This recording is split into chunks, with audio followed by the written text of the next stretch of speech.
这耳鸣啊，您就别总怪耳朵了，这可能是肾在偷偷的报警。很多人耳鸣、耳朵痒、听力下降，第一反应是耳朵伤了。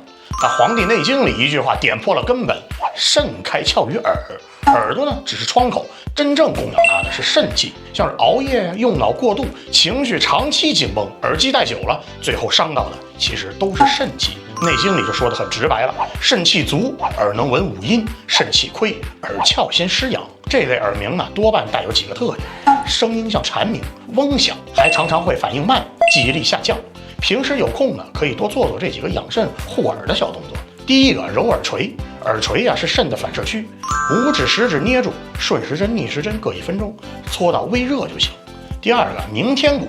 双手搓热，捂住耳朵，手指呢扣击后脑，听到咚咚声36下就行了。一般睡前效果比较好。记住一句话啊：肾气足，耳朵灵，耳朵灵，人反应才快。这可不是玄学，是《黄帝内经》里早就讲透了的身体规律。